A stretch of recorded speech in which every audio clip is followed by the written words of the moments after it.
When you need to get very quiet sound out of the piano, the speed of your stroke will be very slow.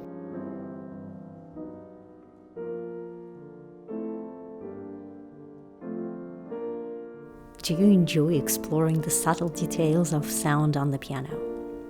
I've always been drawn to the challenge of playing as quietly as possible, especially when the music calls for this unreal, transcendent effect. I used to face this problem when performing on stage. I tried to create a special atmosphere to draw the audience in, only to lose a note, because my touch was too light to produce a sound.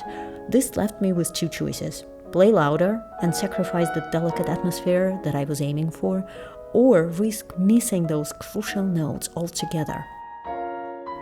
For sensitive piano players who love playing with subtle nuances of sound, this video is especially for you.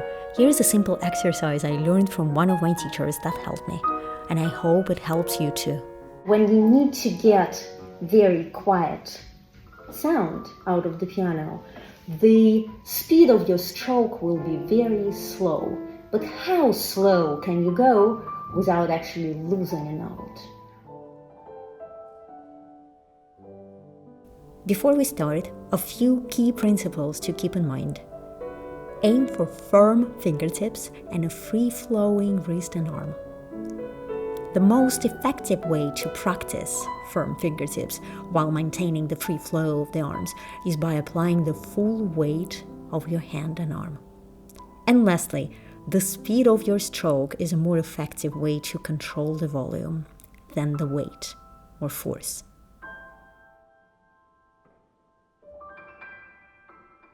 Think of trying to walk very quietly on a squeaky floor at night so that not to wake up anyone.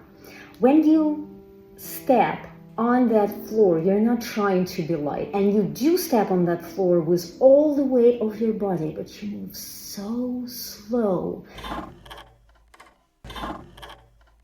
And imagine now how much weight your tippy toe would get when you would step on that part of the floor that could squeak.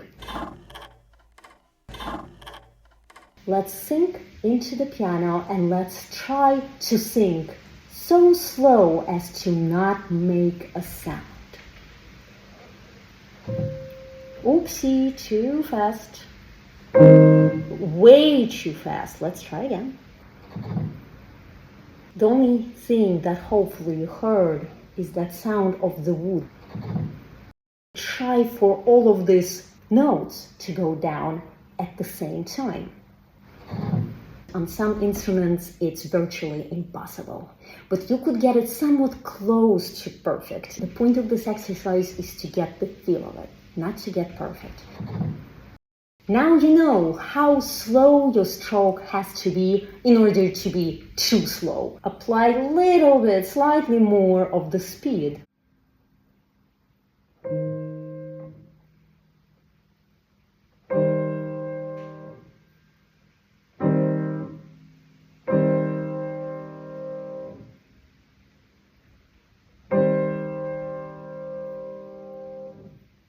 And that would be your quietest sound on the piano.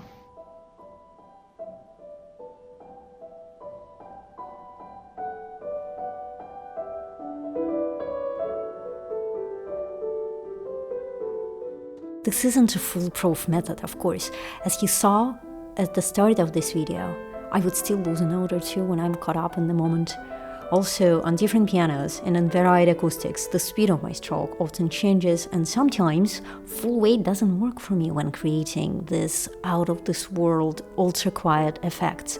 But what I've gained most from this exercise is this simple formula: firm fingertips, relaxed wrists. That's what gives me greater control in delicate, quiet passages.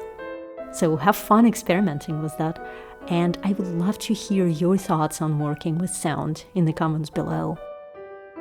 A heartfelt thank you to my friends on Patreon for supporting this channel. And thanks to all of you for watching. Happy practicing, everyone!